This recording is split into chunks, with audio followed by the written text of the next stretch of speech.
can all name glitzy and glamorous towns in the state of Florida, but for some reason they all seem to be on the Atlantic coast.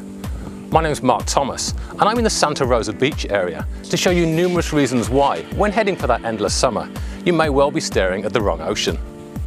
On the pristine waters of the Gulf of Mexico lies a sliver of land 28 miles long, through which runs the picturesque Highway 30A. Part of this land is home to 5 small yet unique towns with a fascinating story.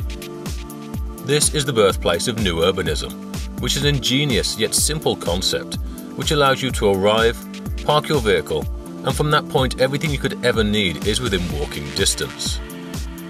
What it has created is safe and luxurious communities, all with their own character and architecture, and all with a major focus on leisure. I've been fortunate enough to travel extensively, but very little compares to the sugar-like sand of the local beaches. The crystal clear waters of the Gulf of Mexico are home to turtles, dolphins, manatee, and ridiculously happy children. One can only imagine sunset walks on sand so soft it actually squeaks. During the development of these communities, a huge amount of thought was put into the design and architecture of each town. Rosemary Beach exhibits obvious and refined Dutch architecture, and all centered around the main park, which is in turn surrounded by stores, restaurants and cafes. From here, the road spreads like fingers towards the bay and beaches.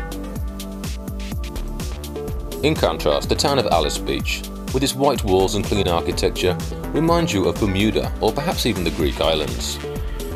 Sharing the same natural attributes but with a decided feeling of exclusivity, Alice Beach takes its place amongst the country's most affluent communities. If you should happen to need a break from the heat of the sun and that powdery white sand, in the town of Watercolor there are a series of coastal dune lakes, which are of course used for leisure. As another town in which you can simply park and enjoy, it also has this incredible natural environment in which you can take advantage of hiking and biking trails and of course water sports. Watersound Beach has the luxury of being surrounded by state parkland.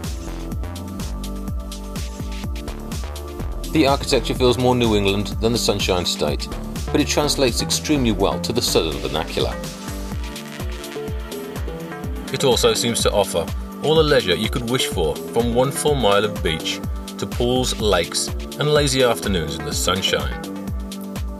Ironically, the last town we visit was in fact the very first and the grandfather of new urbanism. Students of architecture and urban development have for 30 years travelled to the town of Seaside to see in person how superbly the concept works in the real world. The result is easy to see. Content, healthy and tanned people walking, biking and running through the clean and pretty environments on their way to enjoy perfect beaches and the new glamorous side of Florida.